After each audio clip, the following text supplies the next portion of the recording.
Hey guys, when I was driving home yesterday evening, I crossed the path of another car coming from the other way. Now the headlights were so bright that I couldn't see anything for a few seconds. A friend of mine told me it's because of the bad cutoff line. But what does that mean exactly?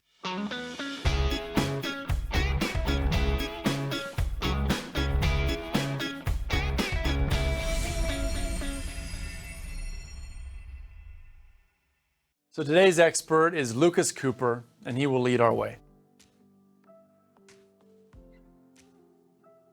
Before talking about the cutoff line, we first need to understand the difference between high and low beam.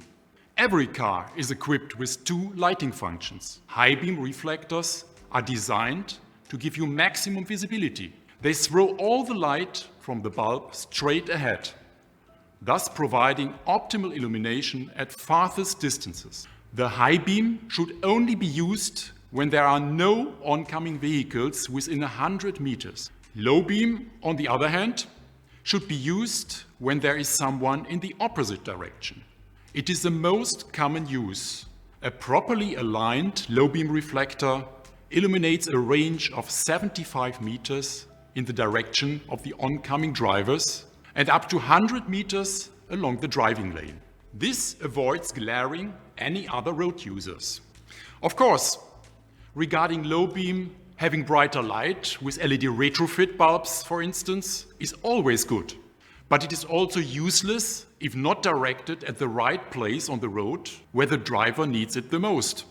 Okay, so if I hear you right, you're saying that the automotive bulbs should actually only light a certain portion of the road ahead. Absolutely.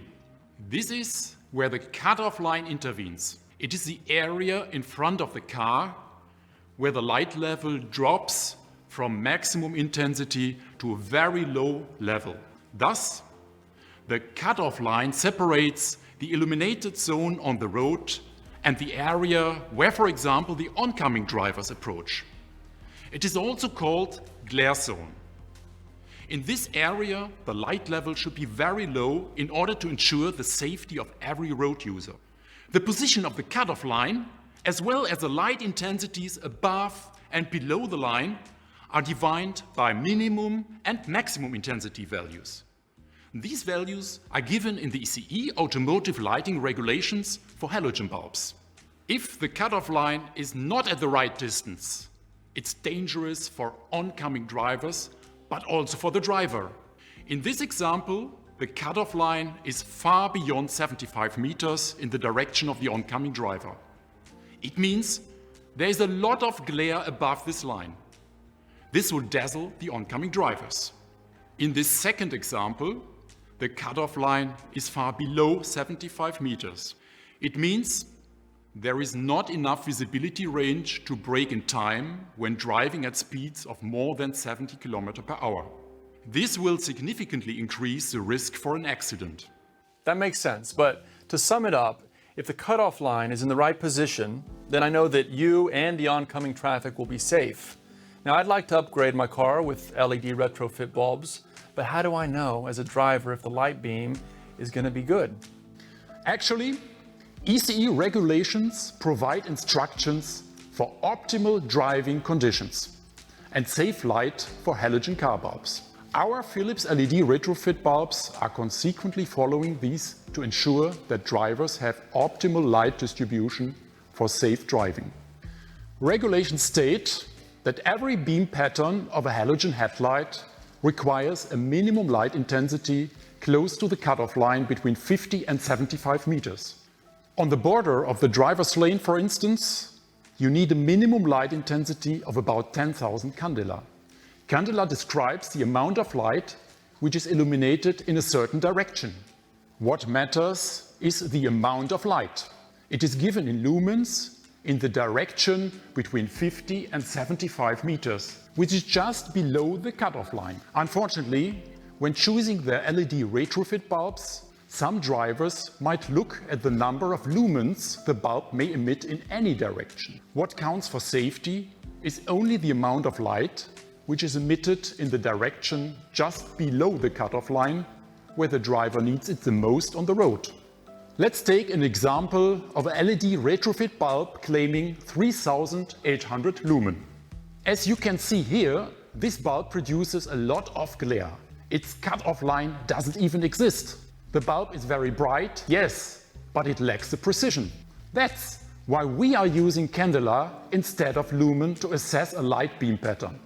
In comparison, here is the cut-off line of our Philips Extreme Altilon LED.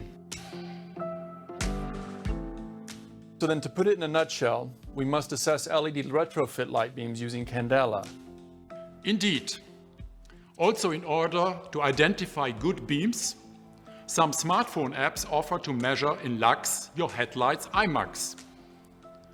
IMAX is the maximum light illumination on the road.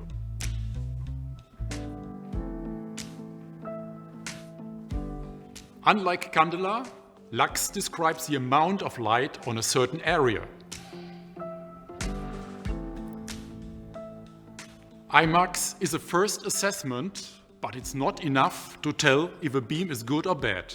The question is not how much the maximum light illumination is, but where it is placed on the road.